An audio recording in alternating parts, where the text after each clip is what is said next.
Welcome to the October 10th OpenZFS production user call. We have Rod, Andrew, Chris. I use Owls and myself, Michael, so far. And the 2025 OpenZFS user and developer summit is coming up quickly. Please get registered, book your travel. Some very cool people will be there. And I'll get some more hotel recommendations on the site. In the notes are Andrew's new discovery of a new APU system. There's a link. Enjoy. Just saying EuroBSDCon and EuroBeehiveCon were amazing. Hear more about that tomorrow on the Beehive call. As part of that, there was a discussion about a bug I filed in conjunction with Jan about adding include files for libzfs in FreeBSD, and it is not a simple topic. You're not supposed to do that, but there's no other way to do it. So that is a topic for the summit. And let's see, I had a great discussion with Chris yesterday, who's present, and we discussed both ZFS diff and this interesting orphaned files bug that I believe also Garrett's been dealing with. Uh, let's talk about that one, Chris. It caught my attention and it's got the attention of Rob Norris, and it sounds like you've had to reopen it. And I'm not quite clear if this is like the correct behavior, it's a feature, or this is indeed a defect and you can orphan files. Yeah, so it's related to hard links. Hard links can only have one parent inode. I believe it's referred to as a dinode. Mm-hmm. And so if you start making hard links in different directories, some of those hard links are, think their parent inode is in some other directory, basically. Hmm. And if you proceed to then, I believe it's remove the last uh The the, last la hard the link to a file. yeah, the last hard Okay. link to a file that was created. It is so. I mean, I guess before that, you might mention that each time a new hard link is added, it its parent becomes the parent inode for all the hard links Oh, interesting. because there can only be one.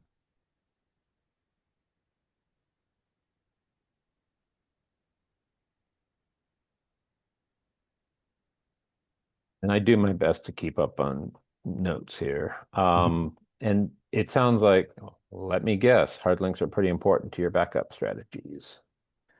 Well, I've been doing backups since the late '80s, and hard links are the bane of my existence, basically. Oh, interesting. Okay. Backup backup would be uh, much simpler if it did not have to honor restoring hard links properly. Ah, interesting. Yeah. So because then just like a directory, well, I mean that's starting to change now, but with so like especially with open with OS X and such, but Mm-hmm. directory there's one inode, and for files there can be many. There's only one reference to a directory. Uh, Mm-hmm. uh, with files with these hard links, they can be all over the place. They can be in different directories, and different applications can tend to make extensive use of hard links. Yeah, can you name one? 'Cause it sounds like someone is drowning in these. I don't know. There were a bunch of them over at MIT, where we're doing some testing, and I don't remember what the name of the application was that they were using, but they did mention that there Hmm. were quite a number of hard links. Mm-hmm. But I mean, root file systems take advantage of hard links, right? Mm-hmm. So there's a lot of like um, programs in user bin or slash bin that are just hard links to each other, and it's how you call it that how it's used. So like if you So look, where are Mhm. you finding that they get wiped out? Because you'd think those are just one time only and have a nice Well, day, or so so so so an inode becomes orphaned when the parent directory of the last hard link, um, or if the last hard link is removed. So when you add a new hard link, you update the hmm DI node. When you remove a hard link, you don't change the DI node. Oh, that's an idea actually. There's no mechanism at the time that a hard link's removed to make sure that there's still some valid DI node entry. And so this the side effect is If you then modify one of those hard links, like just, append some data to it, Mm-hmm. it does not show up in ZFS diff. Oh, okay. Modify a hard link. The change. Or it shows up wrong, like possibly as deleted or something like that. I can't remember. There's a couple different edge cases, but basically ZFS diff doesn't process it properly. Interesting. Okay, so that's a tangible meat of this. Where let's see, and thank you for having steps to reproduce. Blah, blah, blah, blah, blah. There's the linking, and remove the file. And okay, because you'd think does it not exist happily without any kind of links? The file just can't preserve its either original inode or something, or you say they get modified every time you link, and I'm wrapping my head around this. Um, Fascinating.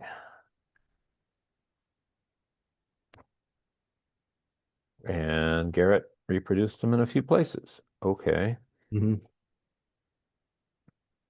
Okay, well, I do know Rob Norris is taking a peek at that, and it's a good heads up. And I'm now very curious about what applications make such heavy use, but I do see, was it rsync that had a mode that would just start hard linking stuff? Or no, rdist, our diff backup or something that made the best of what it could with classic file system semantics. Hmm. Cool. Well, it's on Rob's radar, and there's the link, and that is fascinating. And if indeed it's, dropping metadata, then that sure needs attention.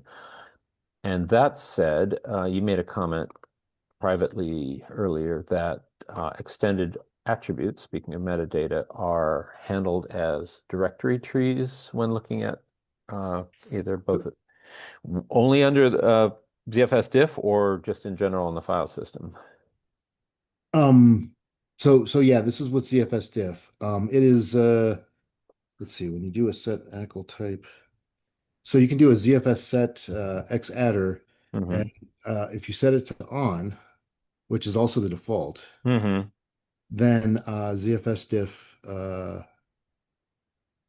will report the extended attribute tree.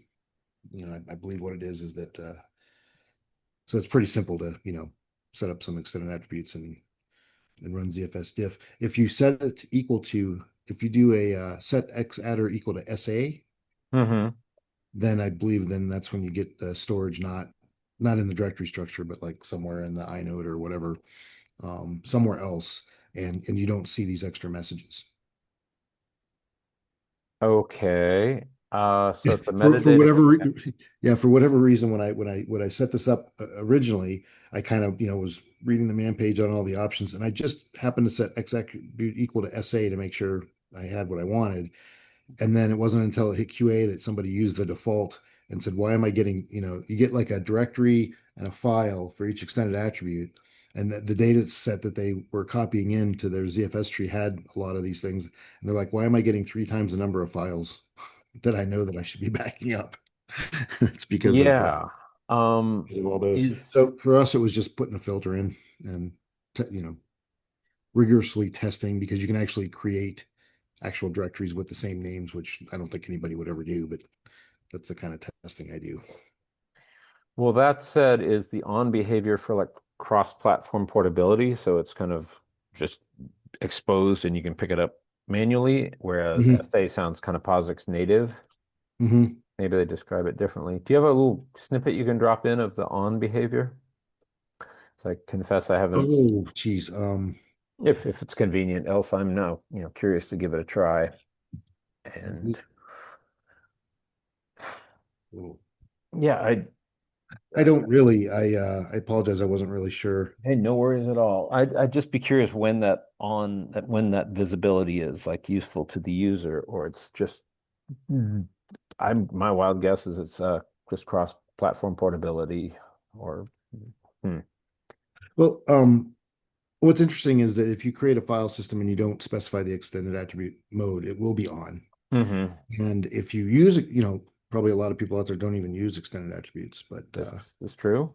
I specifically set some different types in my regression tests, and you know, then I don't remember like if you change the extended attribute that it shows up in ZFS diff, probably something like that.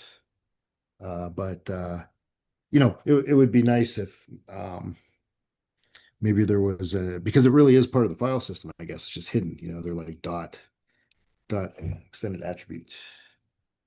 Could probably. Andrew, have you bumped into these? I've rarely had to use them, or I've done more to remove them than to add them and manage them, I confess. And of course, is there any notion of truly cross-platform extended attributes? Hmm, Not sure.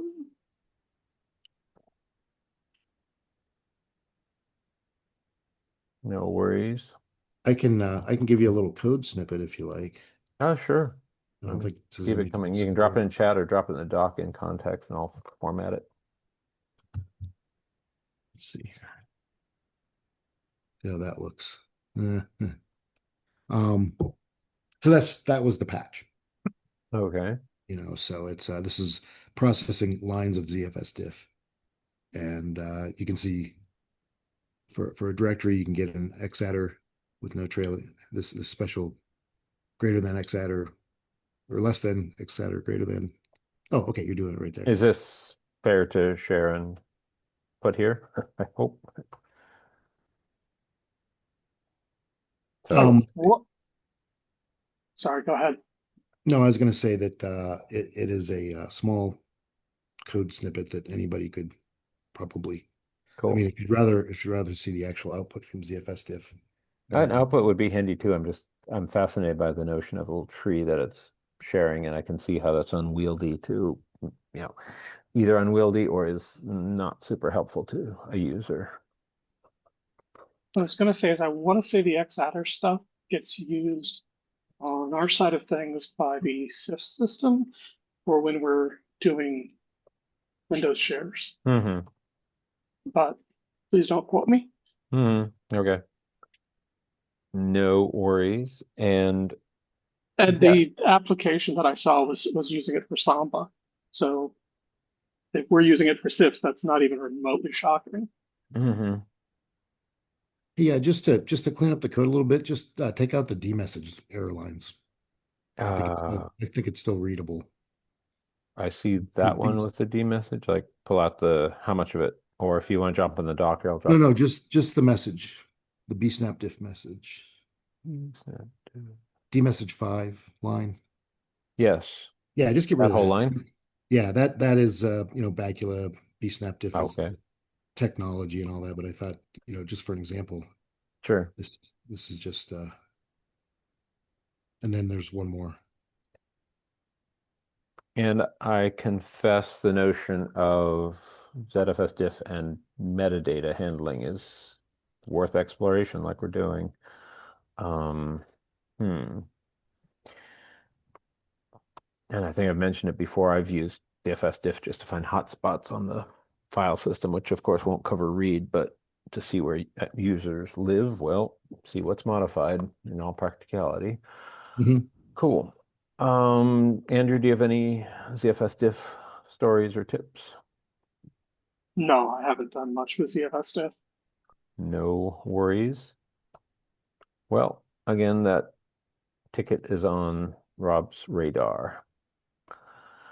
So, in preparation for the summit, there's still the broad topic of interfacing with ZFS and the fact that libzfs core and channel programs are far from perfect or complete. So, again, some of that came up at EuroBSDCon in relationship to a PR to add header files to FreeBSD, but I don't think there are other FreeBSD folks here, and Rod had to take off. Um, just super broad strokes. It sounds like there's still some fundamental work to do in OpenZFS to make it Flash native and designed for some, say, not spinning disks from the early 2000s. And I've been bantering out around an idea that's been getting a lot of positive feedback, which is the notion of an S3 front end for ZFS's object storage, given that S3 providers love to do licensing rug pulls, etc. And I'm hearing a lot of conversations about going from MinIO to SeaweedFS and others, and here we are. And while the website needs some love, I'm well aware of that. I'm working on certain aspects of it, but all things documentation related are an issue. Thank you very much. So I think Rob might roll in the next 15 or so minutes. I will ping him to see if he's available, but let's see. Andrew, I trust your interest in benchmarking continues for the summit. I haven't met too much with Eva, but she did show a dtrace-based block trace clone, which is pretty exciting. That's in the minutes. Will you be able to join? Yeah. Yeah, if there's something I can solidly test across all three, I'll try to get that worked in. Cool. And actually, I could use a refresher. Let's just head on up to that list and add some highlights based on the last few weeks. And yes, Rob can join. So let's spend a minute here. I'll say ready when you are. No rush. Okay, so 2025 candidate topics. Yeah, benchmarks keeps coming up, and rightfully so. Actually, while we have you, Chris, I'd love to know if you have a delightful favorite set of benchmarks, perhaps FIO based, that are shareable and exciting.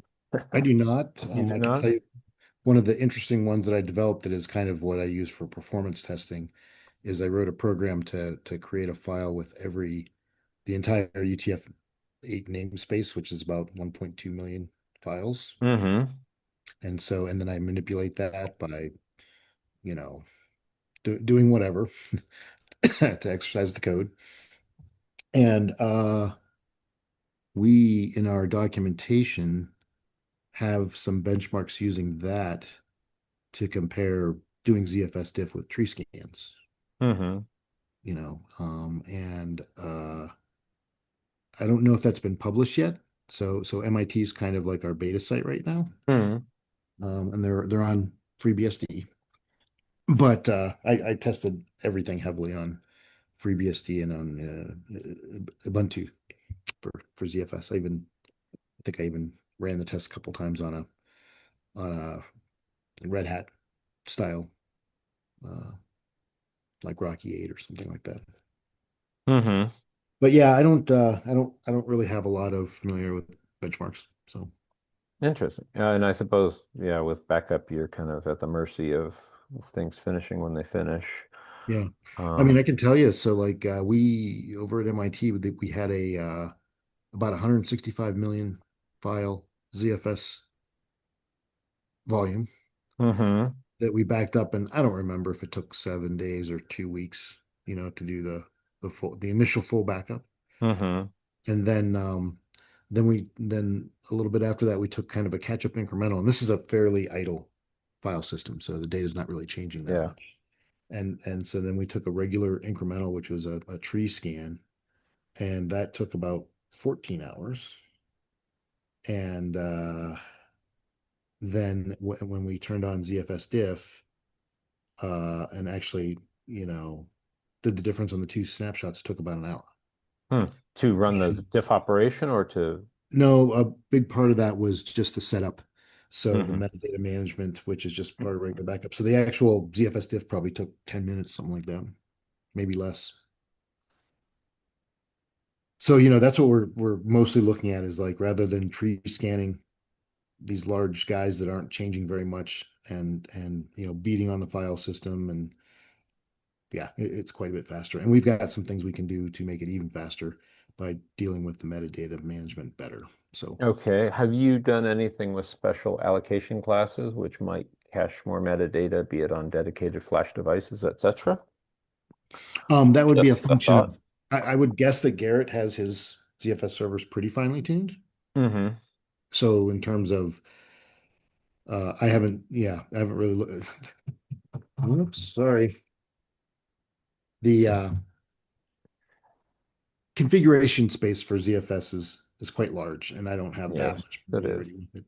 And I didn't do any of that. I'm running it as just a file, right? My regress test creates files, mounts them as ZFS volumes, runs the tests, and then cleans up. Mm-hmm. So my in-house tests are really more just for finding things like these extended attributes and things like that. Cool. Speaking of which, welcome, Rob. I hope you are equipped with caffeine. We've been running through a few topics, including the orphan files diff, and we're trying to pin down to what degree that's, a POSIX problem, a ZFS problem, or what. But yeah, it sounds like when, at best, things like metadata changes aren't reflected. At worst, we are abandoning orphaning files. So, and we talked a little about ZFS diff and extended attributes. And I gave a quick little preview about the fact that, well, we all know libzfs core and channel programs are not quite perfect. And at the summit, we'll discuss yet more what the future could look like. So when you have a moment, join us. And let's see. Oops. Trying to page down here unsuccessfully. Here we go. Oh, now it's responding. Oh, thank you, Zoom. Slowing my machine down. Um,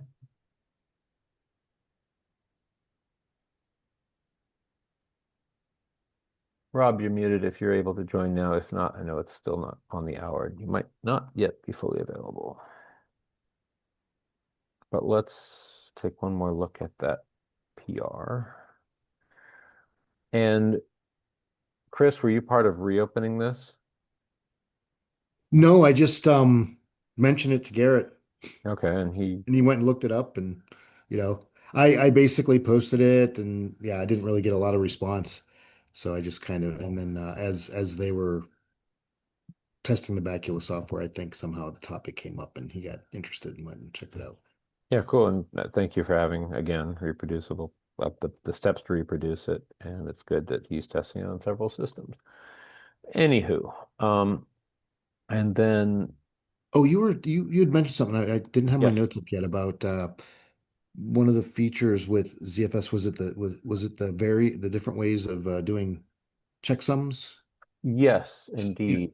And Rob may have some insights there because I truly don't know if that was a false memory or not. And I think it was from Alan Jude, but I'm happy to be wrong. Question. Influ impact as a fancy one. Pact. That definitely was Alan. I remember it Mm-hmm. last year and discussing that. Oh, and something came up on the recent leadership call about that, where it now allowed them by having AVX 512 or something, allowing new goodness. Impact on ZFS diff. So I will do a quick search here for leadership. Try to spell it right. Leadership. Okay. Collision issues. That came up. Yes, here we go. Wow. Uh, from the wiki. Boo, boo, boo, boo, boo. And from the discussions, we're now seeing more, uh, you know, built-in silicon handling for checksums, such that. Ba, ba, ba, ba, ba. So yeah, that's where that most recently came up. And why was it we were worried about collisions? Let's see.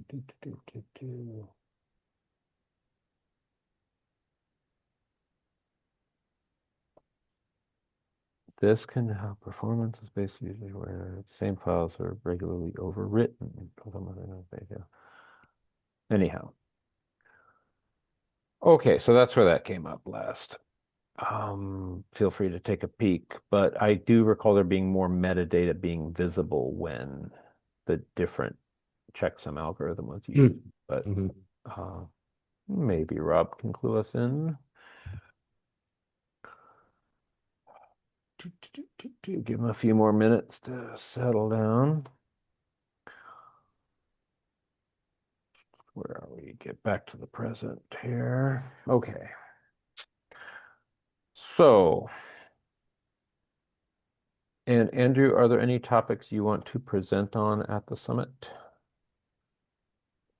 Uh, I mean, Following Stu's lead I, last I, year. I don't have anything ready right now. No worries. The only thing that I would possibly want to discuss is if I can get any kind of serious um, performance checks between operating systems, because I think that would be useful. That may not happen this year. So as in consistent benchmarks regardless of the host OS? Yeah, I'll So put like that. FreeBSD versus yeah. Linux FreeBSD, Linux, um, Solaris. OmniOS, yeah.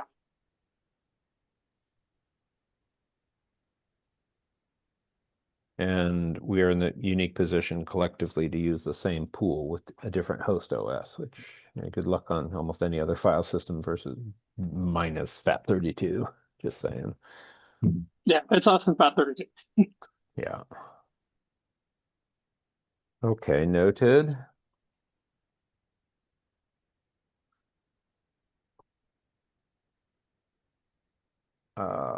Let's see, Rob. Muted. Free up yet. I'll nudge Rob here.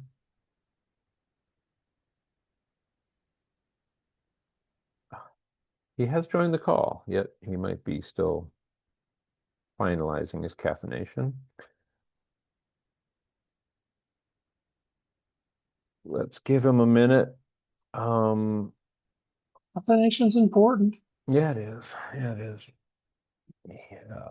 He's many, many time zones away, and that plays a role. Did we lose Mr. Owl's promoting his or her operating system or their operating system? Interesting. And heaven forbid Rob's been talking this whole time with brilliant things as always, but didn't know he's muted. Do, do, do, do, do. Ha. Tis a laid back call, which is kind of nice given that we've had some really long ones lately.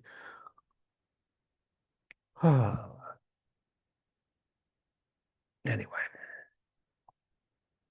fine. I'll go back there. Let's look at the draft topics, step through them, see what's jumped out and what needs updating for the summit. Uh, yeah.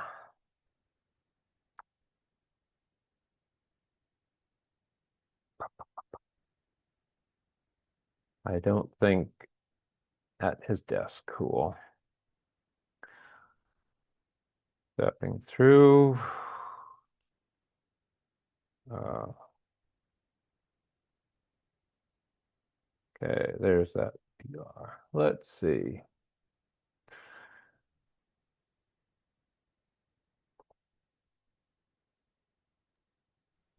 Oh, I see video. Goodness, let me even compliment him with that. Okay, I can do that. Rob, your hair looks great. I can smell your coffee from here. He's fixing his hair. Goodness, I was trolling us. I love it. Good work. Yeah, I've been out of bed like 5 minutes. So, Hey, yeah. good morning.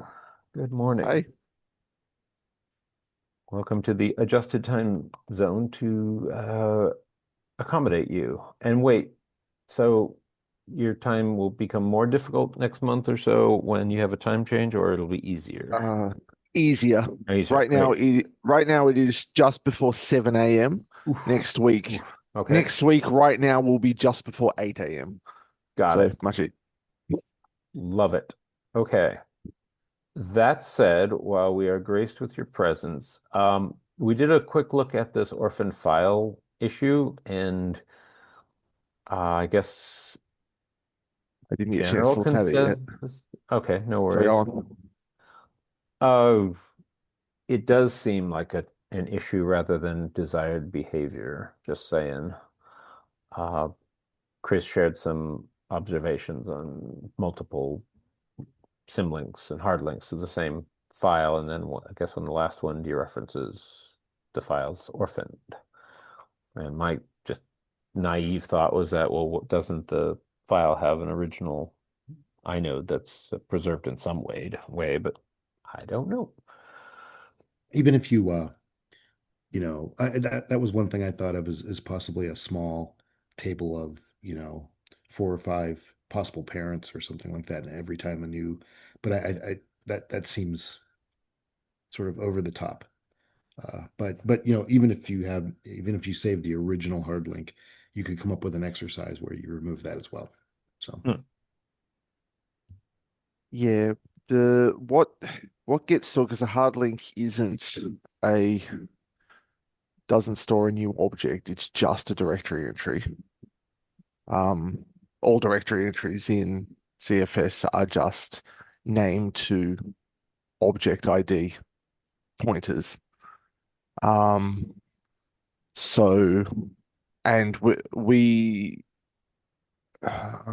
about links. Every, and then so every object then has the POSIX attributes attached to it. That's what we use to uh, present the fiction that a ZFS object is a POSIX file. There's a little attribute block of stuff attached to it. And that has like, names and timestamps and things like that. When we create every one of those has a parent object ID, um, which is the ID of the directory that it is in. I'm mostly just running through this in my head. Yeah, sure.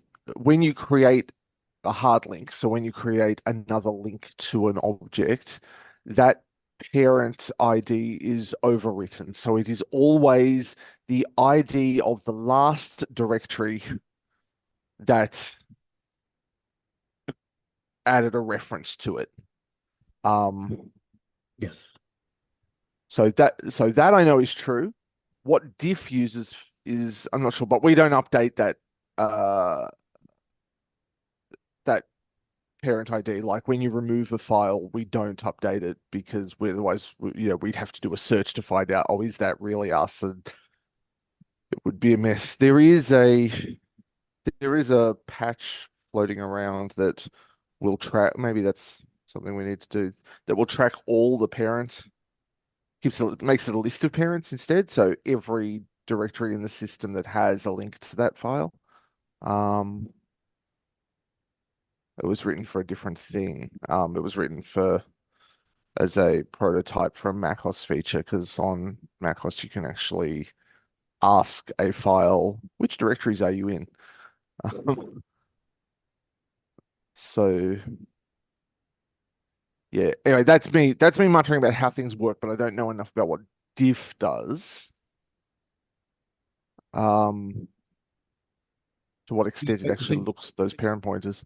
Yeah, I think it's obviously doing some sort of scan of the inode table or whatever the abstraction is in ZFS. Yeah. And when it finds something that's changed and it needs to report the full path to that, it just goes right backward up the parent. Yeah, right. And so that's a nice fast way to produce a path Mhm. to a file. But if you have hard links in different directories, then Yeah. it's a little sticky. Yeah. I mean, it's kind of mm, it, it's sort of the only way, um, generally, because we can't. Otherwise we'd have to do a search. Mhm. So I guess, yeah, I don't know what we'd. So yeah, maybe we can track a list of parents, but then what does that mean for diffing? I suppose then you can diff the list. Um, yeah. I'm just muttering. I don't really have a plan here. It seems like it's right now a limitation of the current data structures. And could we do more? Always. Um, Yeah, I've tried to brainstorm myself like a small cache of like being able to support more than one parent for a hard link. But then just talking here, another idea is when you remove a hard link and you know it's not the last reference to a file, that maybe there's some work to do, but obviously that still doesn't really help in terms of trying to figure out what it is you need to do, like what would be the previous parent that you might want to reference to, because you know, yeah. maybe with hard links you could have some sort of yeah, I don't know, like a link table, or no, I can't even think it. I couldn't really come up with anything either. It seems to be, you know, uh the parent inode reference is a feature. And it's not something you Mm, can get rid of to make ZFS work, but it does have a challenge with the how you manipulate hard links. yes. Hmm, I'm just looking. I'll see if I can find it. I don't remember where it is, but I'll see if I can find that. Oh, here it is. Uh,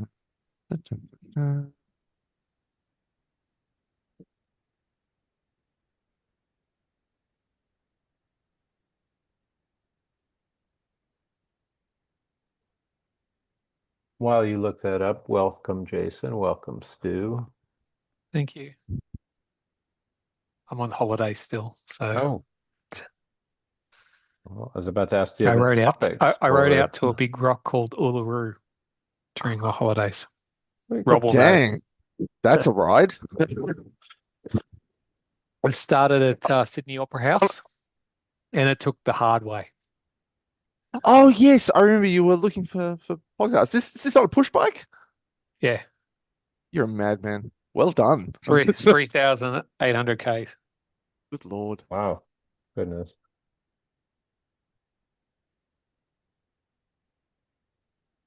Any topics? No, I'm just. It's nice that we've got a reasonable hour to actually turn up to these, Michael. So it'd be nice if the Beehive Jails one was Oh, well, uh, yeah, that's even suitably adjusted.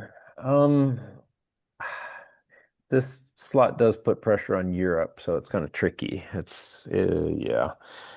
Or we do something like ping pong, which is stunningly difficult to keep track of because, well, if you skip a week, do you then follow the predetermined schedule or do you use the next adjusted slot or what? So, yeah, I hear you.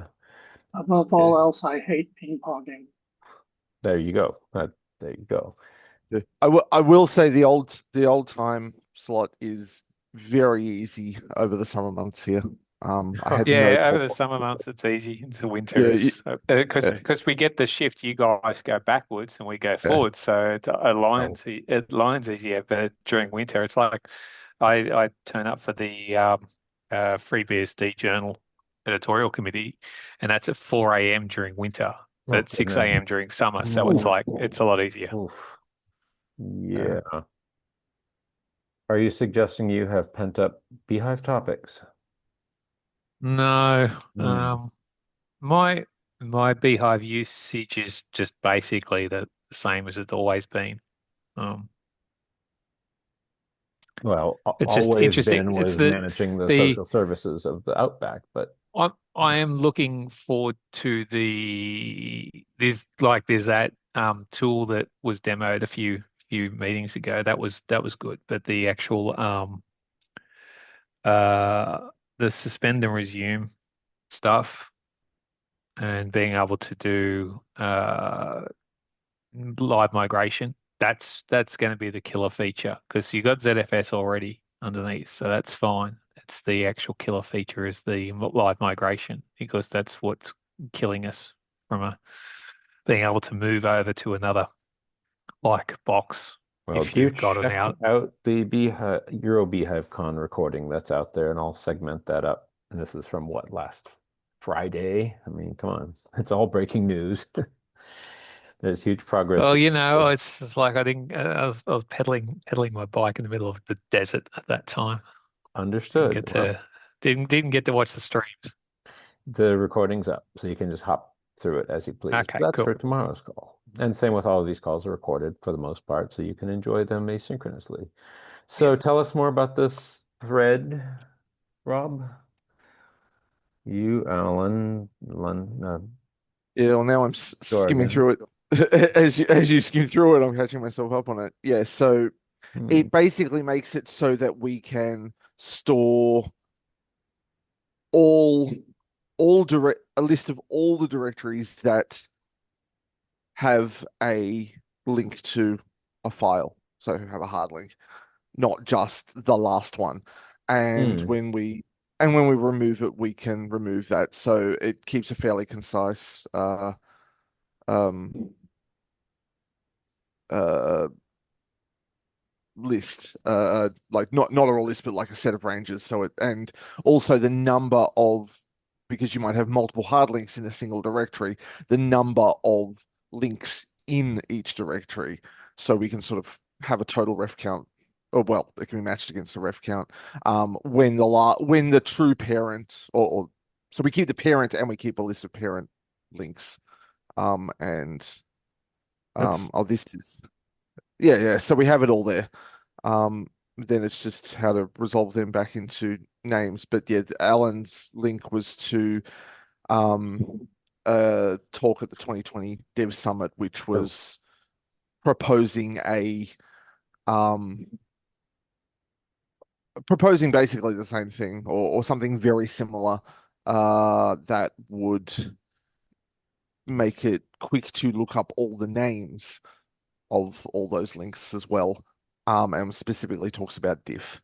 I think I've looked at the slides a couple of years ago, so I don't remember what was in it. But basically, there has been some thought given to this before. they are not Um, super public, but the video's out there, which would not work too well in the call. Ha, got Well, it. those are both interesting. I've been trying to keep up with it as he scrolls around too, but having a new object or using an object that you already have for a new feature for tracking hard links is nice because you really only need to instantiate the object when the link count on a file is moving between one and not one. yeah, And when it moves back to one, you don't need it anymore. And then when you delete the file, you don't care anymore. So exactly. since hard links themselves are fairly rare, even if they're heavily used, you only care about the files that actually have a link count greater than two, which is that's pretty cool. Mm. So So yes. did any of this reach conclusion or just kind of No, this was, so I don't know what happened after the Dev Summit talk. yeah, and what year was that? Well, apart from the fact that it definitely never made it in. I Mhm. don't know if it got to a prototype, and the rest was Jürgen and I one weekend just Everyone, my name is banging on it, David, banging on a and problem. my coworker Sanjeev and I Mm. today is going to talk about Just the trying to find a fitness year there. of Sorry if it's playing. Okay, to 4 years ago. Okay. so some pro Oh boy, oh boy. Okay. Well, I So suppose I could do some follow up on that and just reach out and say, hey, yeah, if it keeps coming up, there's reason it keeps coming up. How about that? yeah. But if not, yeah. Yeah. But if not, there's probably something we can. I have no immediate plans to do it, but it doesn't strike me as being uh intractable. Um, and look, there has been like low key wants for improvements in diff for a long, long time. Not a lot of people use it, but the people who use it love it and really, really want it to be faster and some of the quirks like this to be shaved off. So it's one of those it's on the wrong side of the Pareto line a little bit, maybe. It's in the 20% side, but but yeah. Um it would be Well, good to do. I believe Chris That's is all. one of those heavy users of diff for the Bacula backup solution. Yeah, For real. only recently I started developing. It was on my roadmap with my old company, but we were too small for me to have time to do it. So now I'm on a bigger team where I can, and currently I'm working on GPFS where we're playing the same game. Uh, Mm, GPFS has a way to compare snapshots and report the inodes. So we don't get full paths, we get inodes. So it's a different, mm, different ways to have to deal with that problem. yeah. But they both sort of use the same backup engine to handle getting these differences without having to do a file system scan. And I'll Yeah. probably my next project will be Luster with the change log that they have. So Okay. that's like sort of a pseudo way of tracking changes without snapshots. It'll be a little bit Yep. more challenging because it's live file system stuff. And that's what I Mm, really like about, using things like ZFS diff with snapshots is that it's all quiescent. yeah, yeah. Absolutely. You don't have to check, Well, did the file change after I backed it up and stuff like that. yeah. Well, yeah. Well, I mean, if you or your team start to want to pick that up, uh, let me know if you just need some guidance and pointers. Happy to at least point at a few things, even if I don't have the time for uh contributing a lot of code on it at the moment. But yeah, that would be a really cool thing to have. And really, like I know that ZFS send receive is sort of the gold standard for moving things around ZFS in the ZFS world, but it requires a ZFS target or trying, as a backup software company trying to do anything to provide file level backup when you have all these differences for files and things like that. Mm, It's not practical from our side. And then yeah. of course, ZFS is one of the many file systems we're backing up. So to some extent, the users when they're running backup systems, they care about files and directories and restoring a single file and restoring a Oh, subdirectory. And absolutely, yeah. so so And I mean, yeah, so sorry, go. so having better so having so having more accurate, ZFS diff anything is good for that entire space, which we are, probably the first ones to really as a commercial enterprise Mm, enterprise backup solution to use ZFS diff. And yeah. it's like the 80-90% of what you get out of send receive. Yep. Yeah. So No, so 100%. It'd be mhm. awesome. Be awesome. And the conversation showed that you're not alone in these concerns. So it's just one of those rougher edges of Yeah, slightly yeah, I rough edges submitted of a new bug DFS that that need some love. I submitted that bug when I kind of found it, didn't know what to do. Hmm. And but I found a previous one from maybe around 2020, maybe that's what you guys were referencing. I don't remember, but it was that's who gave me the exercise of like I didn't really know how I was coming up with these, but there was a clear-cut exercise. So I basically redocumented the exercise that somebody else had reported. Cool. And it sounds like I'm sure Garrett will share some thoughts at the summit. Uh, as we're discussing diff and xatters and other metadata, Rob, uh, do you recall if the checksum algorithm makes a difference on the metadata you can see in ZFS diff? I have a vague memory of that, and there was a recent discussion on the leadership call about it helping with collision avoidance, and now that we have hardware acceleration of certain I'll checksums. be I'll be honest with you, I do not know very much about how diff works. I know the theory, but I've never read the code much. I can't think why the checksum would have a lot to do with it. Because it's just going to be it's going to be looking at changed blocks, but it's going to be looking at it's going to be looking at the list of, it's going to be looking at the transaction IDs between two sets of objects. I can't say no because I Sure, don't sure, sure. know enough about it, but I would hope not too much. Oh, while we're yapping, I'm gonna just skim the code but Love you. see if I can Yeah, I'm find gonna. much. I have a fairly comprehensive regression test that I use before we send the code to quality assurance, and I can pretty easily read up on what are the different checksum algorithms and say, okay, here, let's run some tests with, every kind of checksum Yeah, algorithm. See if it right. does anything different. Oh, Yeah. The output So from you're, Z is I very simple. Oh, go ahead. was gonna say you're gonna be doing file level checksums though. Right. uh, Good. down the road, it sounds like with your backup solution, but under the Right. hood of ZFS, we've got those to Oh, talk about. yeah, because we have block level checksums, but it wouldn't surprise me if ZFS diff is not actually even looking at file content. It's just looking because if it's pretty much anything that's comparing two snapshots is just looking at which blocks changed between the transaction ID of the old snapshot and the transaction ID of the new. Mhm. Um, so Yeah, it wouldn't surprise me if it goes outside the Dino table. ZFS Sorry, it wouldn't is surprise me. very it has very little output. Like Mm, modify, new, deleted, yeah. things like that. Mm, And providing full paths, or like if you do a rename, so you rename a file from to the full path. So it's not like ZFS send where you're doing block level stuff. It really just needs mm, to determine that an inode's been updated, possibly using a transaction ID between the snapshots, and then giving you the information that way. mm. How it does rename, I don't know. It's always a fun. Um, from Well, I guess it's we'll see. A rename is the change to one or more directories. It doesn't actually modify the object. right, right. So,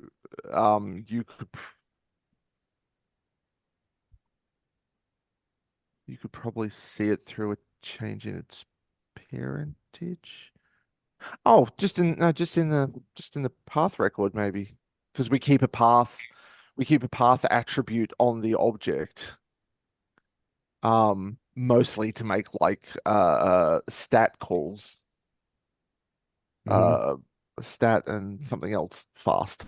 So like, what is I think it's what is its name according to its current parent, so that we don't have to actually drill into the directory and go scan the directory and look for it and then come Mhm. back. So it's probably just saying, did its path attribute change in the same way as like, did its timestamp change or did its size change? Um, I mean, I'm totally speculating. I'm, as I say, I'm No, looking up, actually, yeah, that makes sense.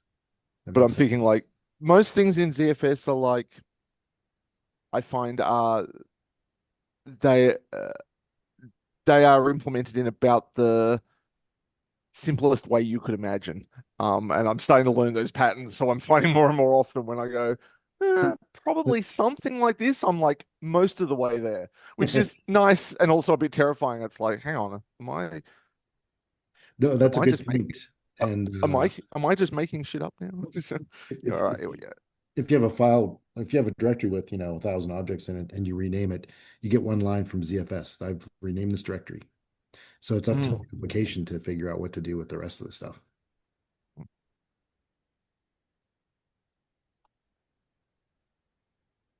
While you do that, I've just remembered what project I pushed the limits of this on long, long ago. 4 years ago, to be exact. Cool. That said, let's just track that longer term, because if there have been so many sort of parallel issues, bugs, questions, there must be Uh, some common aspects to this. uh, I I will note one other thing that may or may not be of interest to you, Chris, is that uh a a company I do some work for have uh on their want list for the last couple of years that hasn't quite got up to the top of for me to work on is to have a to keep basically to keep a content checksum, not for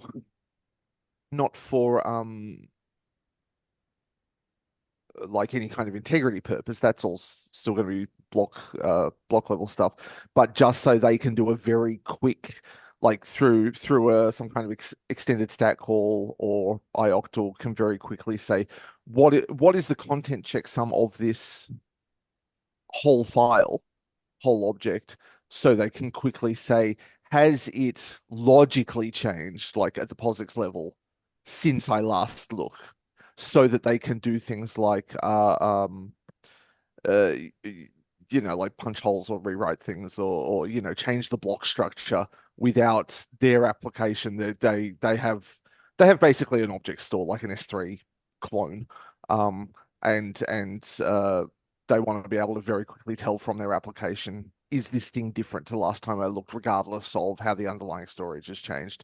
It hasn't come up high enough on their list for us to implement. I think we have a prototype somewhere, but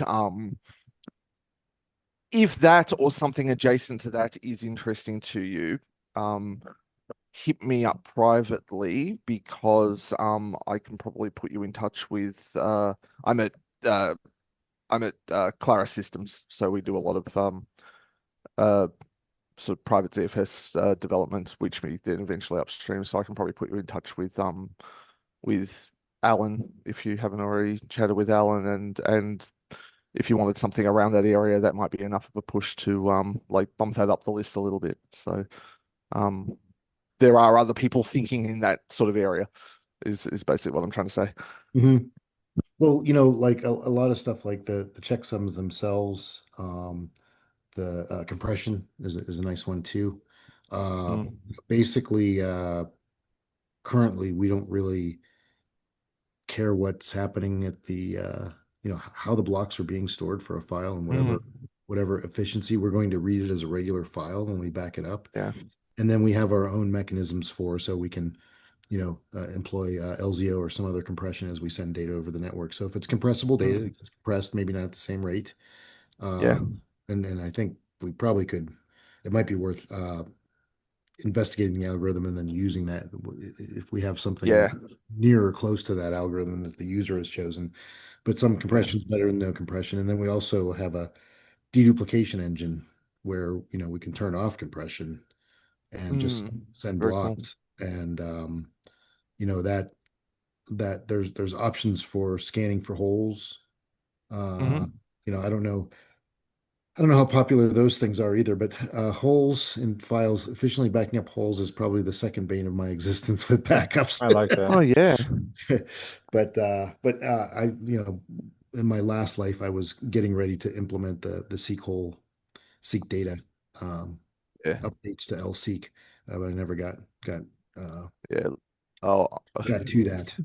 no joke. I mean, yeah, ZFS's history is littered with bugs around hole management, including since I got here, there's some including some quite high profile ones, but um yeah, they're worth it. The amount you save. But yeah, you definitely don't want to like, cool, I'm gonna read and send 20 terabytes of zeros. Like, no. So yeah, but anyway, yes.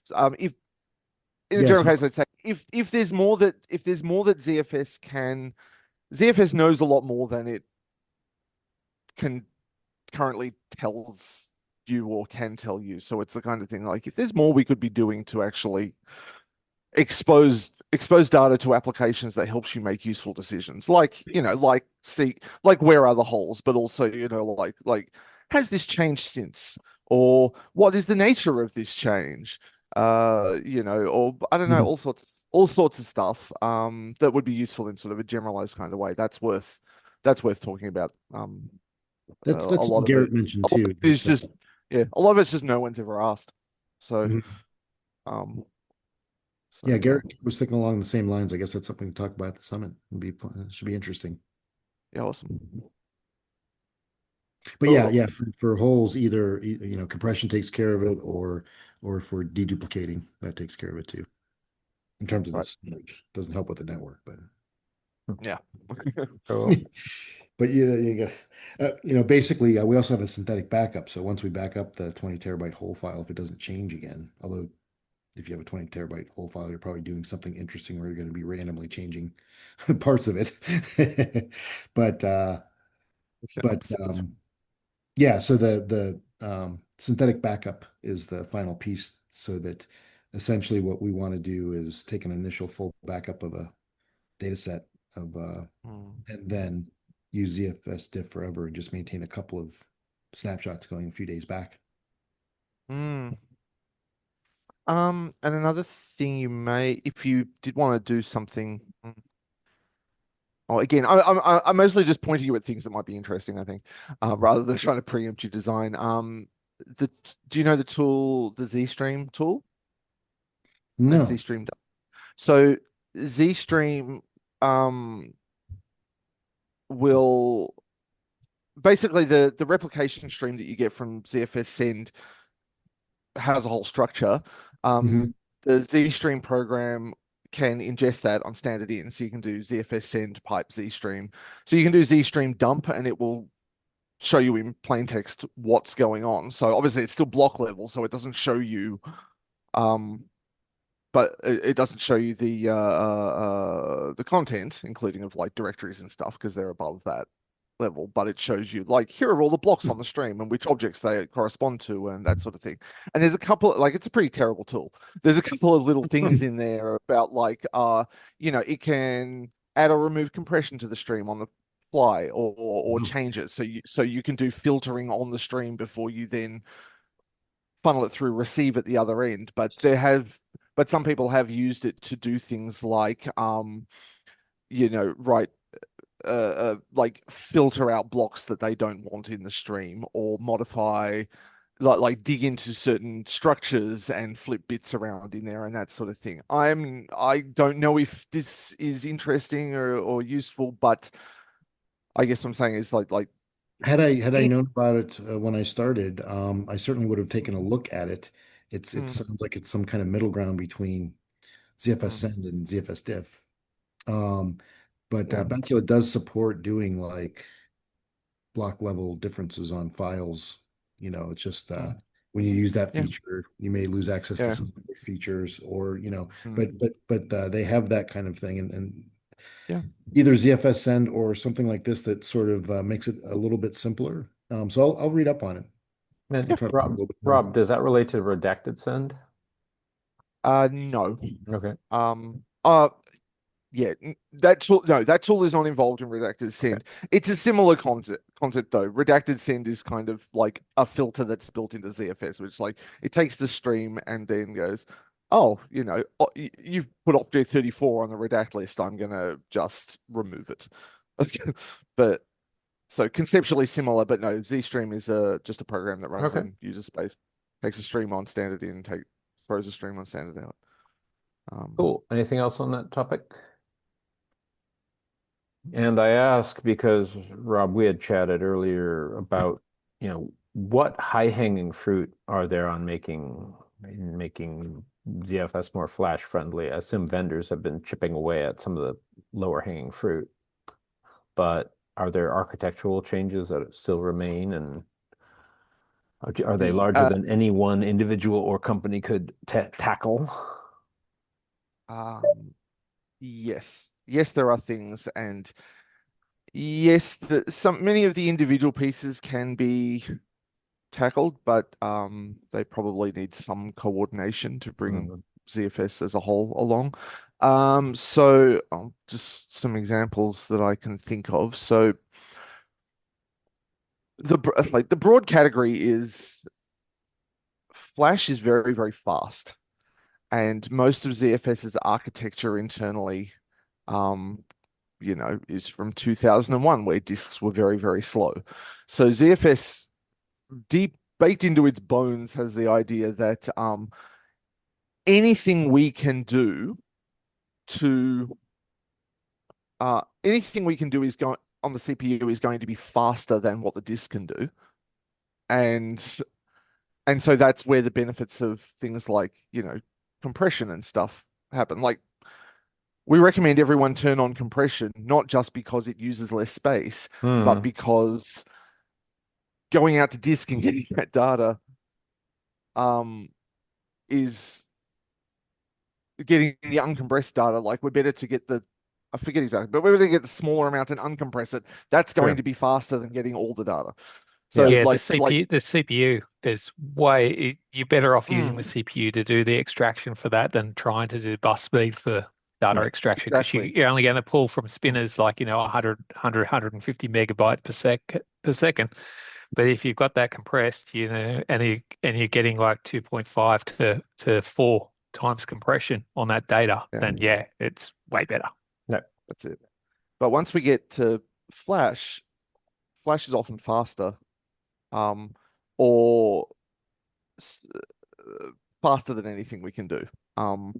So like one example is every physical, so every leaf VDEV, so every physical disk, internally inside ZFS has a queue attached to it, and that's where we decide. That's where basically we prioritize different types of work. So if you've got like user IO and scrub IO, we track them in there and make sure that, like, even if you're doing a lot of heavy user IO, if there's a scrub happening, we make sure scrubbing gets a little bit of time on the disks, and doesn't start anything else. So it's a queue. It's just reordering things. And that's where aggregation happens. So what we do is if we're, you have 10 applications that all do a read from, consecutive parts of the disk, we'll wait as those things arrive. We'll wait. I think it's up to half a second, I think. No, that's got to be too high. But we'll wait. We'll wait a small amount of time. And package them up in a single request down to the disk. And we get the disk can go faster. We only have one head seek, all this kind of thing. But NVMe or Flash response times, are down in like single microseconds. It's like we would be better to let them through as is than for performance, than actually pause for longer than the latency of the Flash device, right? So, but that said, we still want some kind of queuing in the way, because we still want to make sure scrub gets service, or other, for example, or other non-interactive things. So We that says we also want to be able to tune it too. Yeah, right. You want to be tuning queuing. I know when we've been dealing with IBM flash arrays on Fabric, we tune queues for performance. So yeah. Yeah, so there's some sort of competing interests in there, because that queue needs a lock, and if we have a lot of IO coming through, then we get a lot of lock contention, and that I see that's been some of if you put a RAID Z, like say you make a RAID Z12 or RAID Z14 over Flash devices, and you smash it, and then you watch lock contention in the kernel, the queue locks are white hot, because they get we'll take a queue lock on the way down, and then we'll take a queue lock on the way when the IO returns. We'll take the same queue lock to update the accounting. And again, it didn't used to matter. Now it matters. So we'll need things like, we'll need Flash-friendly queues. Queue structures, we'll need to redo locking right through ZFS, because a lot of ZFS's locking has this down and up kind of thing. Like, we reserve space in a transaction, we reserve space on the disk, so we take a lock around some accounting object, make the reservation, issue the IO, and then when it comes back successfully, we lock it again and commit that reservation.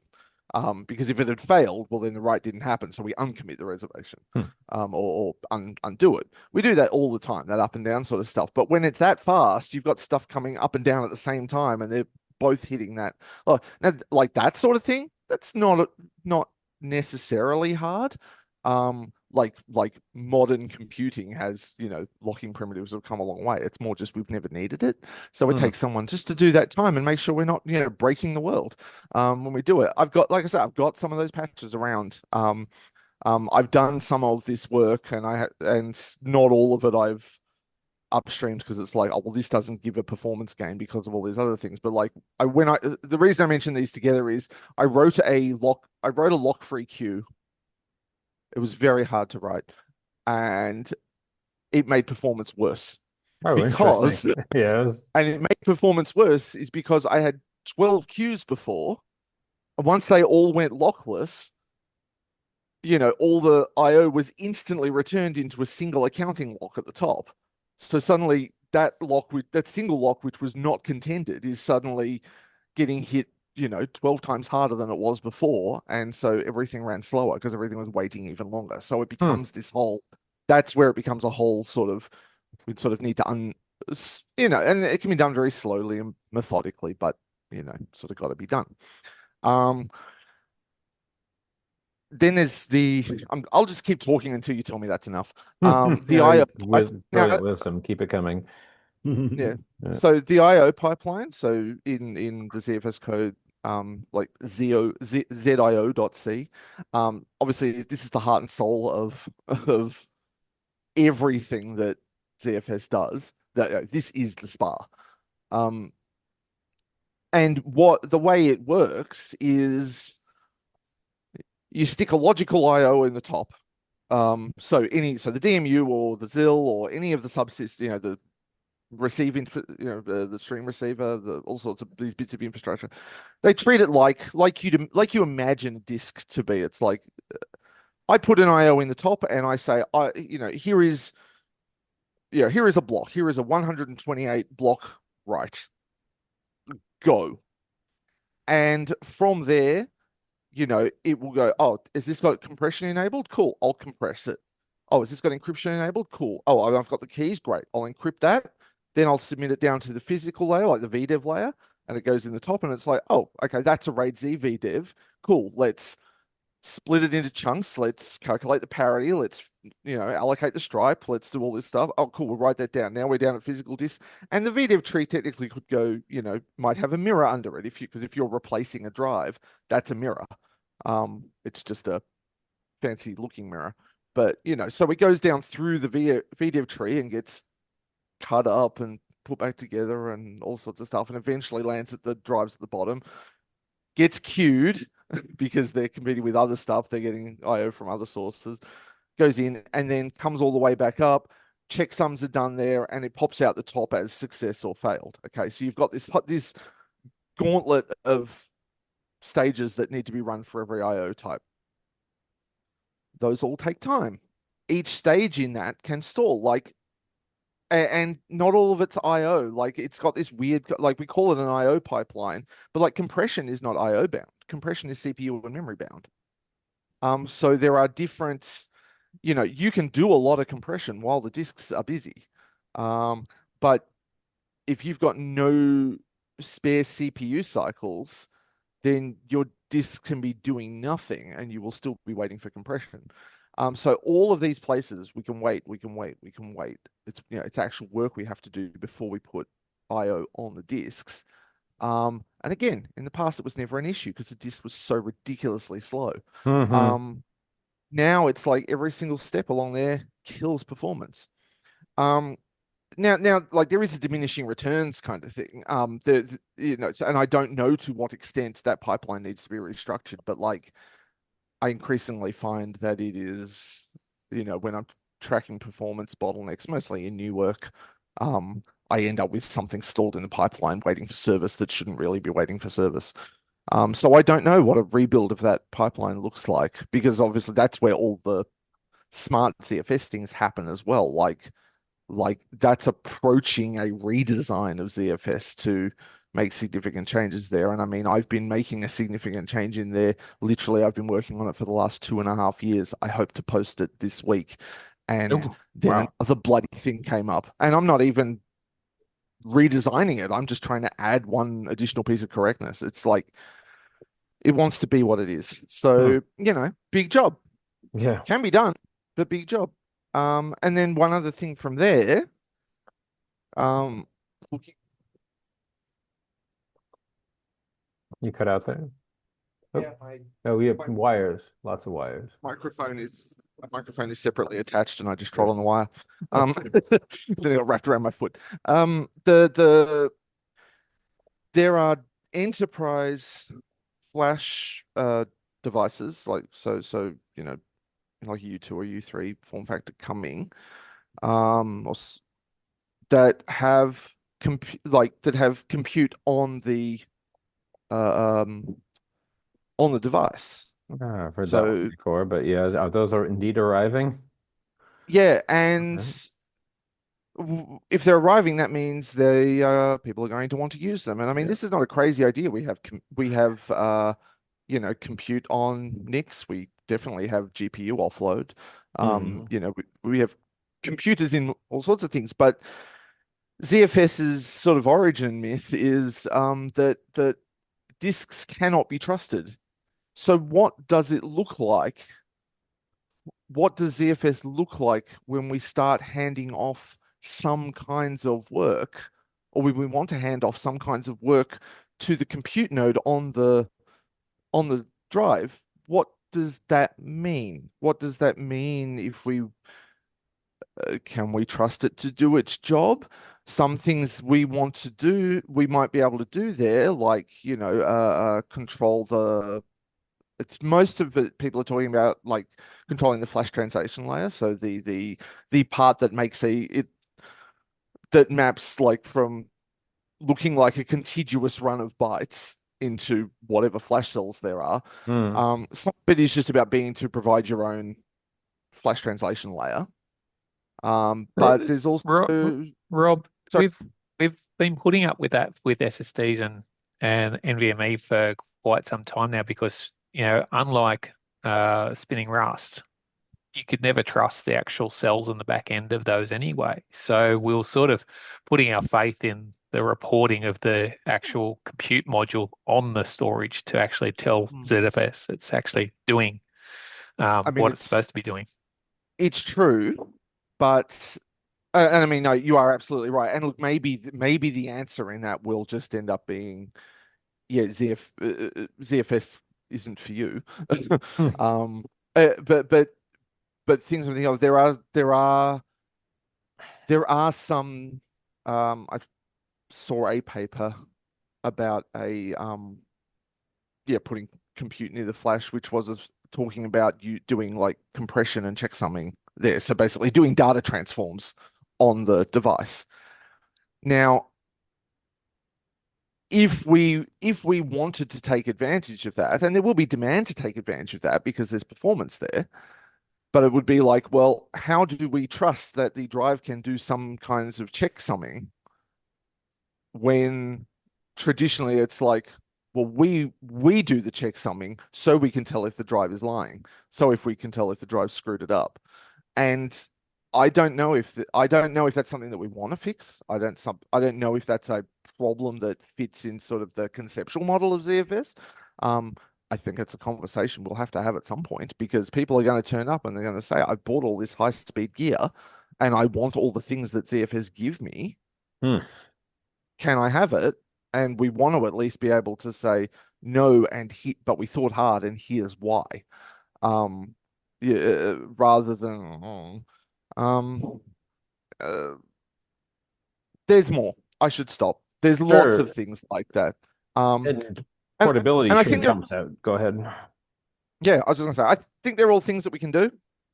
They're all things that we can think of. Like we have enough people with the experience, um, to in both ZFS and storage tech to be able to talk about these things. But I feel like we will need it's bigger than any single company can do. I mean, unless there is a company out there that wants to fund a multiple people for multiple years to and give us a ton of test equipment and just all the best stuff and just let us go. But if they exist, I do not know who they are.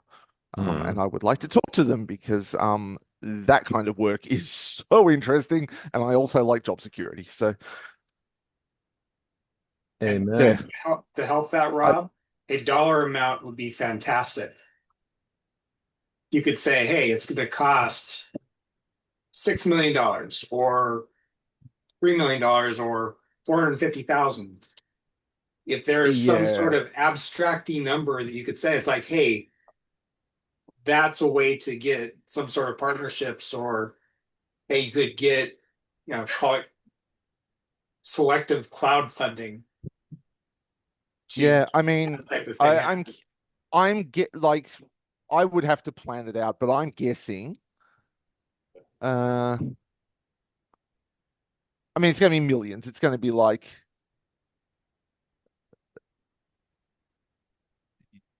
I don't know, 3 people, 3 years kind of thing.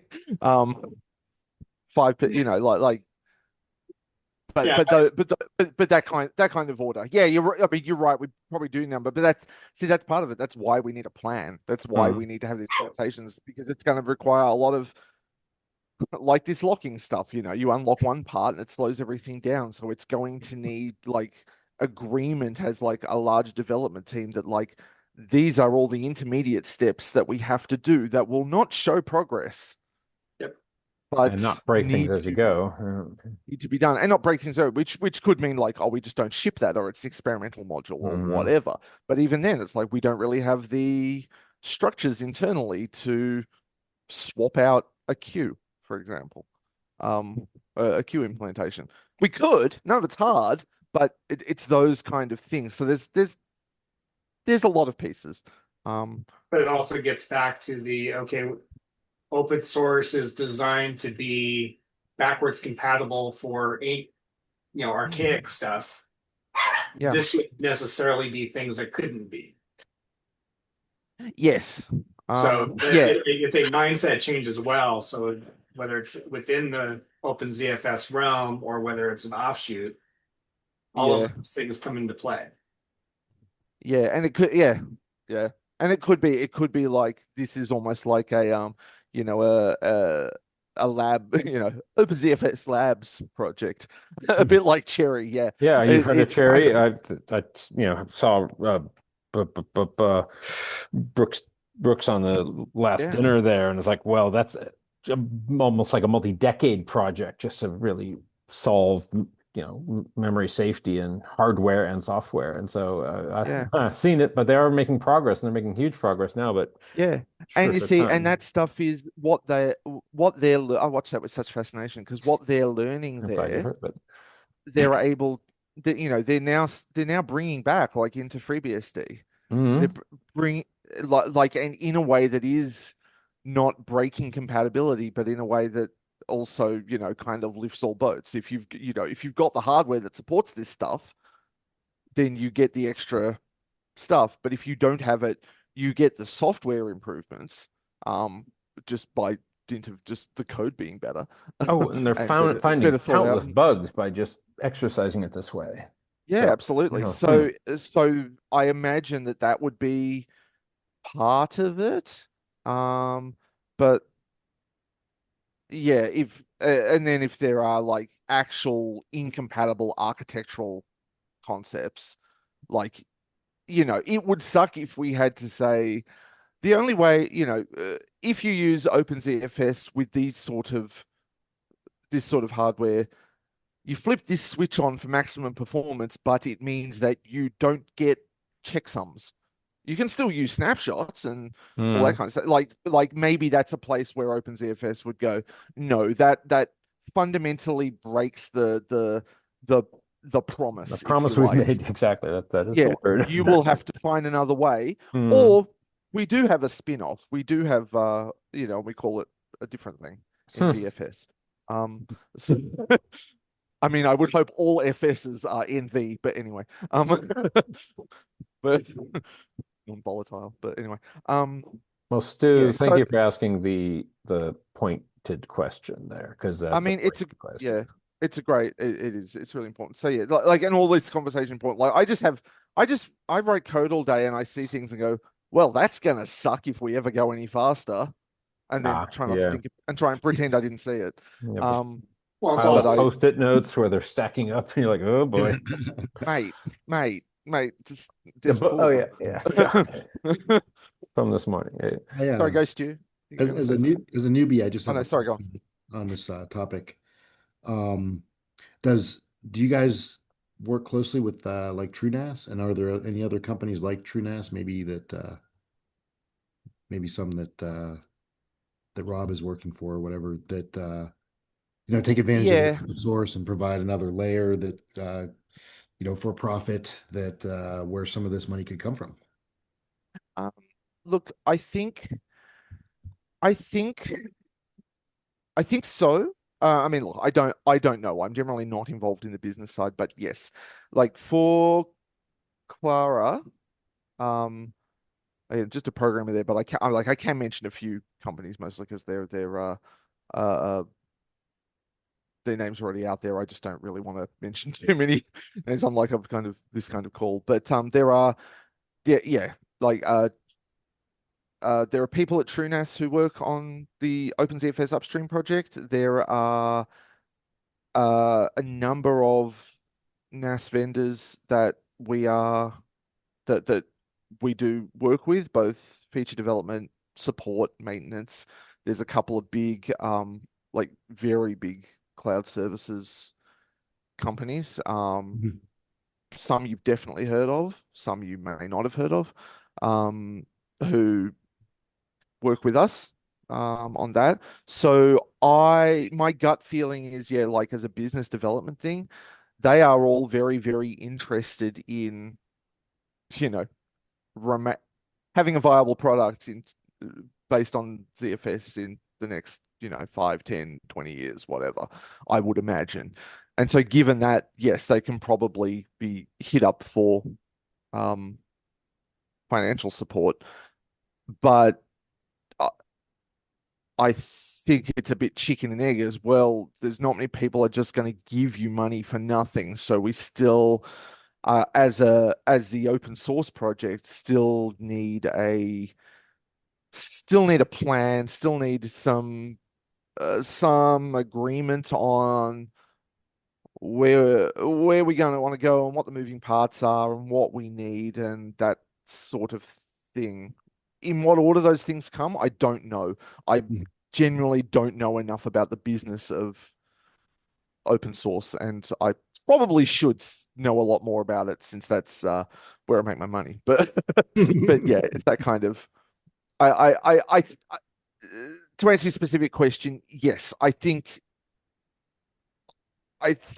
there would be enough interest if it's presented right. Um, Yeah, And that makes Chris, but there was a milestone years ago when Alexander Motin at IX pulled a million IOPS on Flash on ZFS, and that was pretty historic. So, I mean, it's a lot of that's been low-hanging fruit, some of it mm, mid-hanging fruit, but it sounds like there's still some high-hanging fruit, and that's what I wanted to bring up here. And thank you, Rob, for so eloquently describing that. Mhm. Because we all have a vague notion that, oh, it can be better on Flash. Well, what does that mean? yeah, I mean, it's already like it's it, it's already good.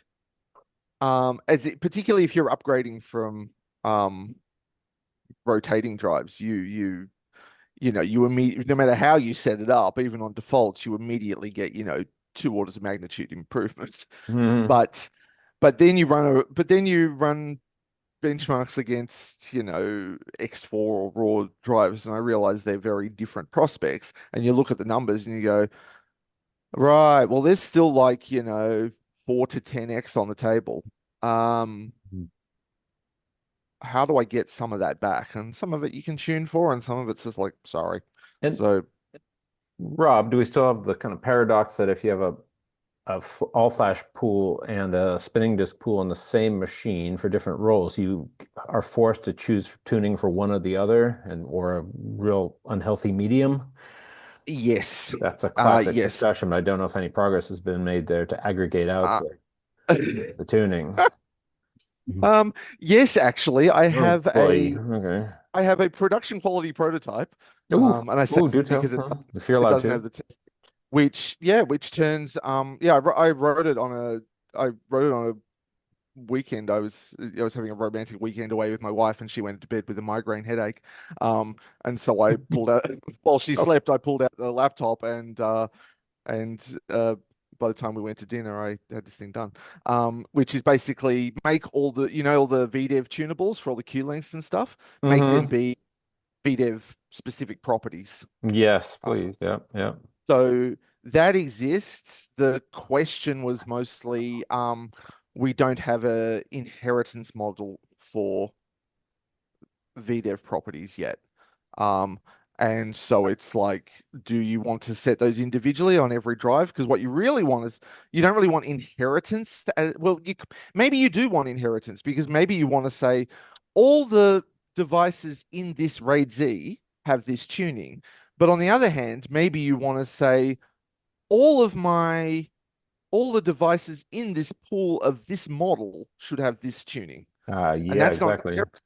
Well, but Now, operationally, you're going to do it by pool anyway. No, um, nobody in their right mind in a production environment would mix that.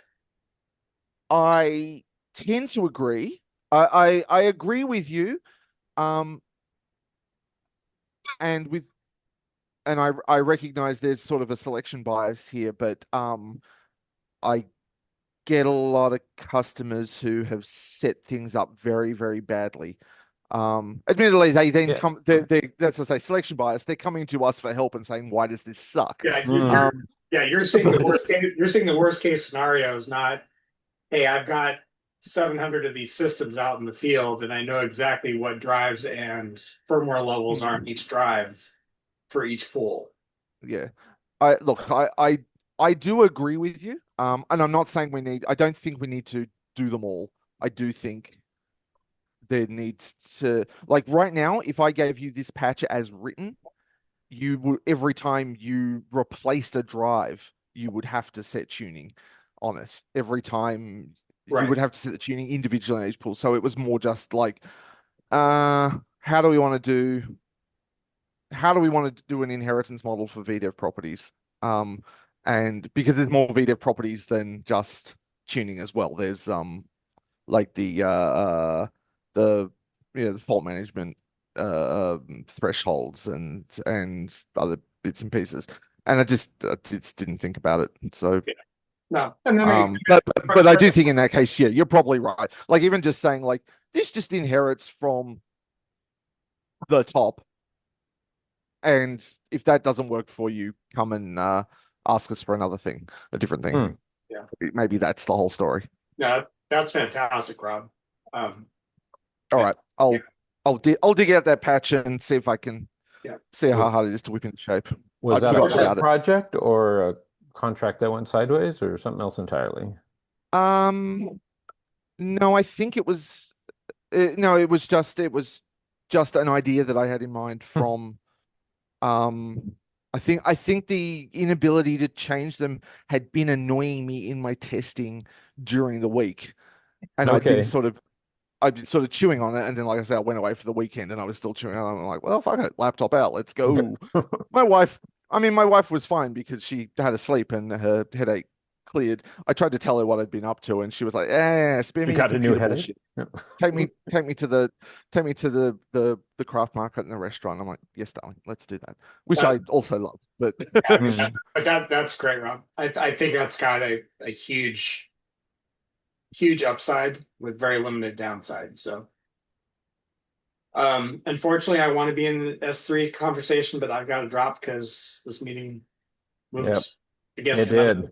Yep. Uh, Planting a but seed, Stu, this whole notion of OpenZFS 3, which is sort of a bong rip idea of, well, if with all these license pulls on S3 solutions, what would it yes, take to have a lightweight S3 front end to the ZFS object store? Just yeah, saying, food for thought. Have a nice day.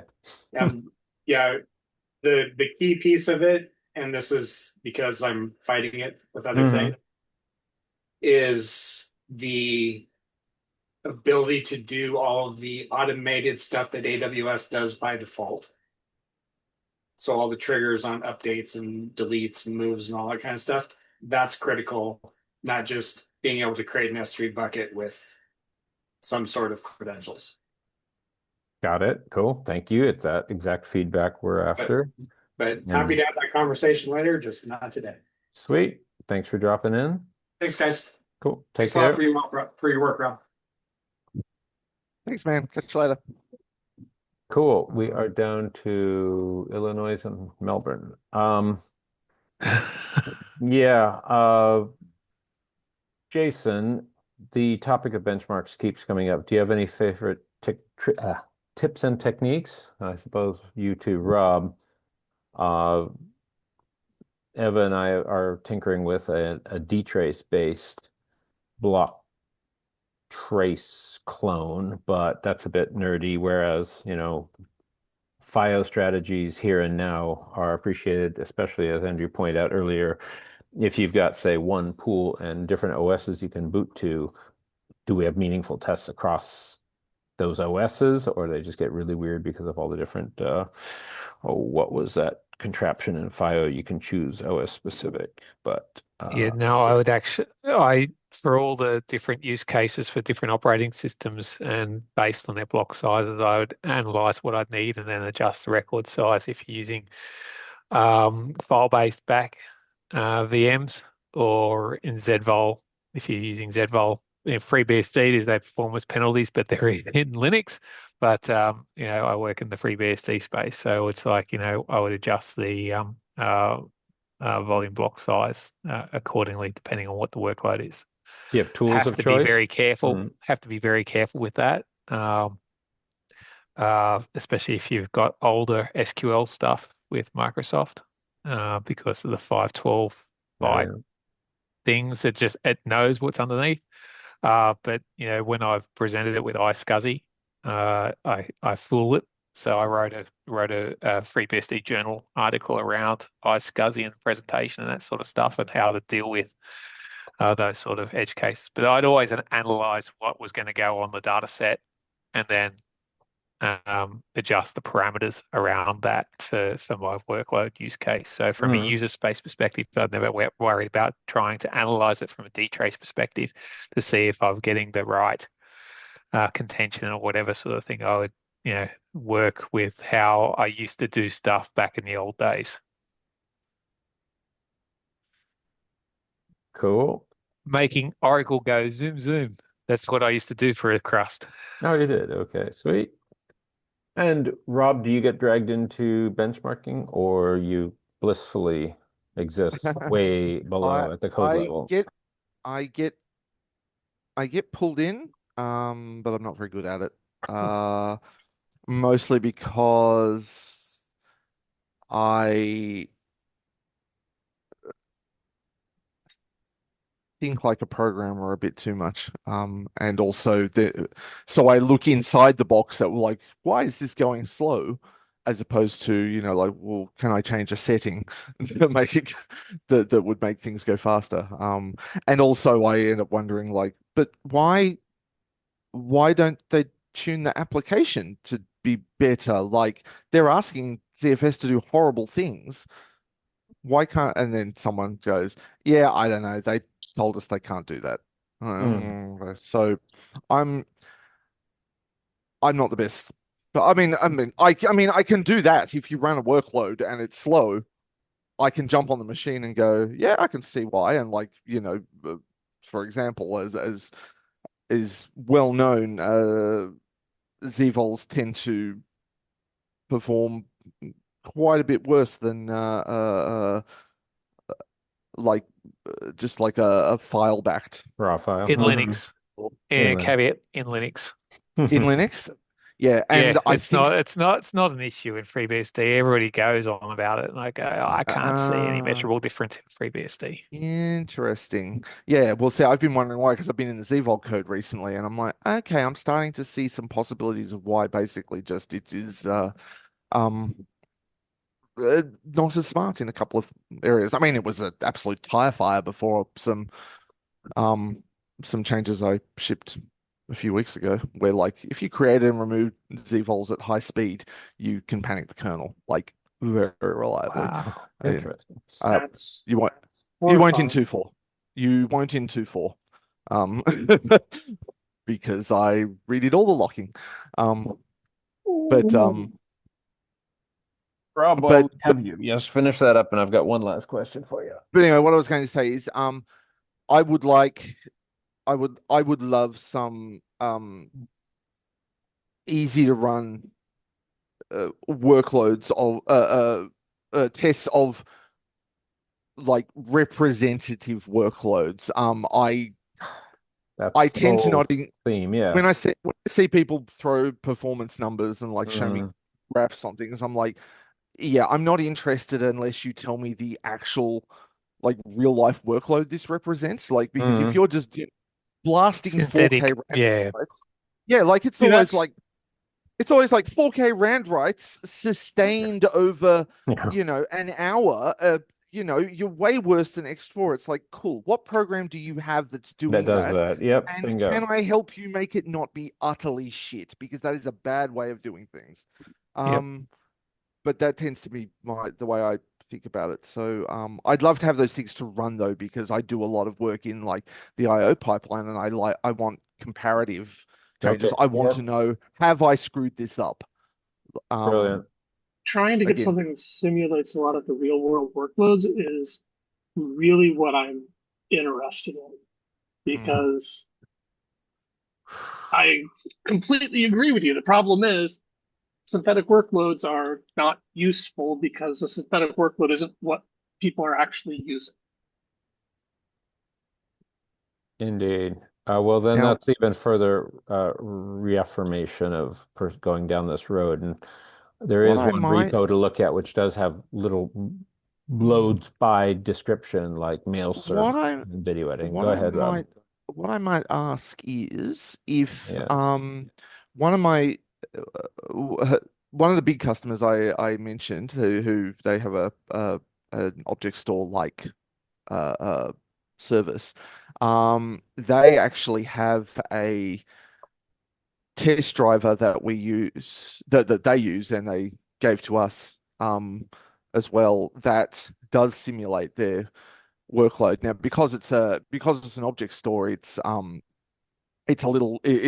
fairly limited set of operations, but pretty much their entire load is it's what you expect. It's create file, write, um create file, many writes, close, uh and I forget the exact order, but like rename and fsync.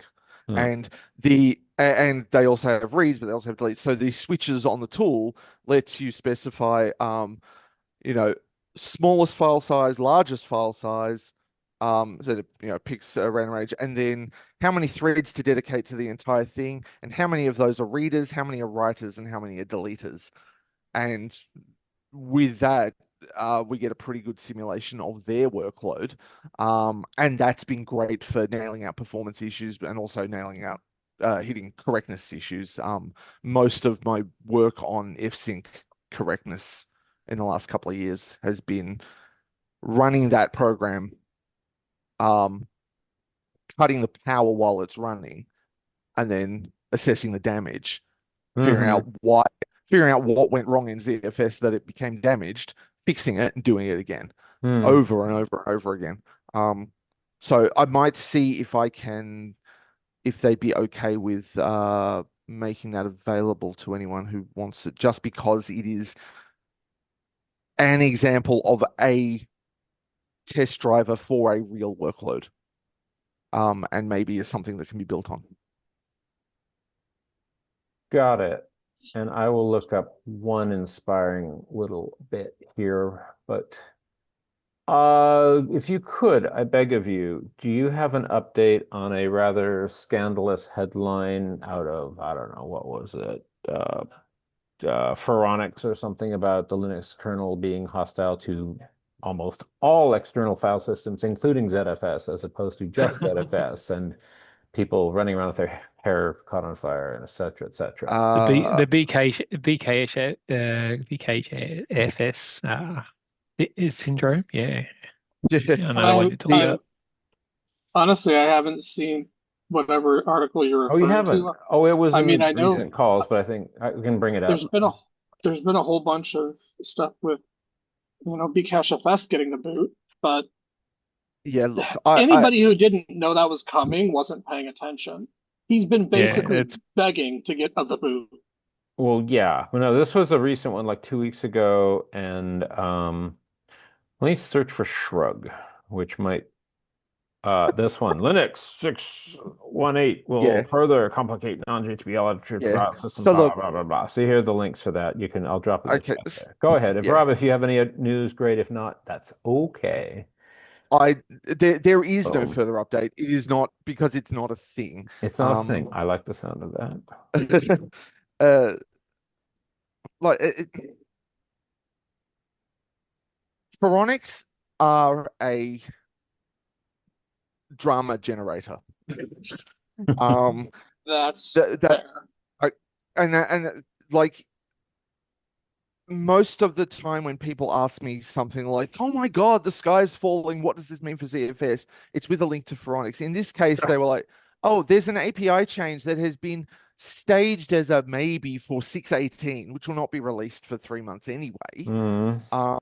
But it, and that means we don't have access to a particular function that is it's around write back and page cache management. It's like it's deep inside the weeds. But and it's like and the article such as it was is we asked Phoronix Reader what this means, and they said, "Oh yeah, that's probably horrible." So then the next morning I had half a dozen DMs of people Yep. freaking out. I'm like, what the hell is going on? And I looked at it and I Yep. went, yeah, okay, this is every release of Linux changes some APIs, and So we adjust for you we just adjust for them. We move do this compat. Like in we're very good at this. you So just move it into the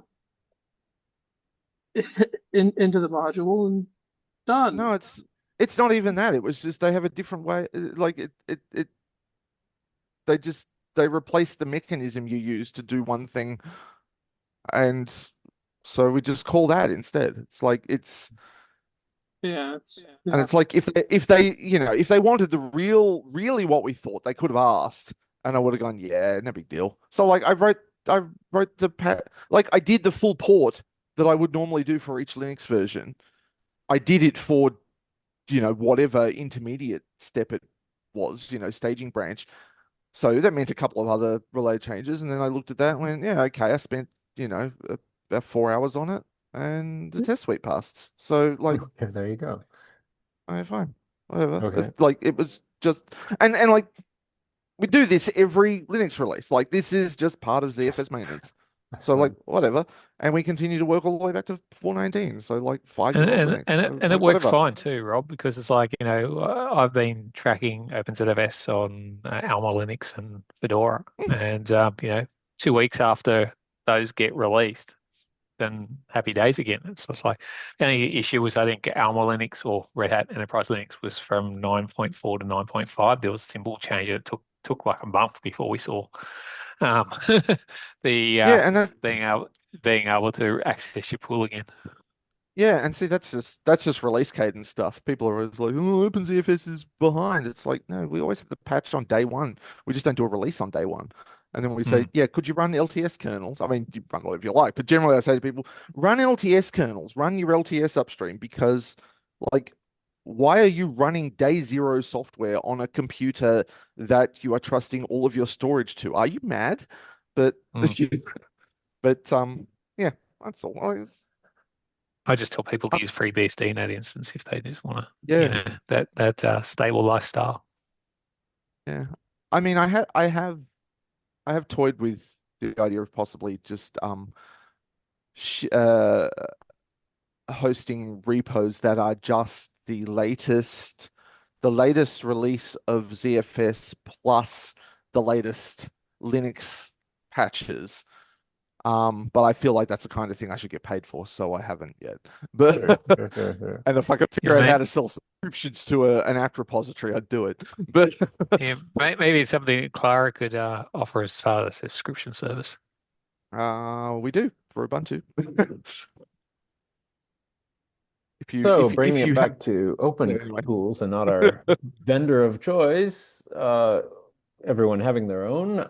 Just here's one little inspiring bit that I will investigate further, which is this directory, a decade old, with notions of workloads representing, say, SMB, video, web, mail, database. They could be complete nonsense. However, the notion is, I think, what we're ultimately after.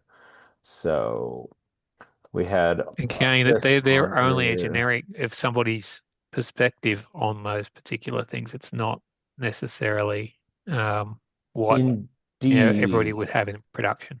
without question, but that whole notion that this could be a finer grain, well, gee, Nginx with a ton of WordPress, hypothetically, just hypothetically, but it's a very tangible notion. I like tangible notions. I mean, we can always take that, um, do a fork, see if we, what do we think is reasonable, what is not. Mhm. And go from there. Any final thoughts? Thank you, Australia, for coming uh, out of your beds for us. I appreciate that. Are we still recording? Yep. We are. And that said, would anyone like the honors? Sure to like and subscribe. Thank you, Andrew, and thank you so much, Rob and Jason.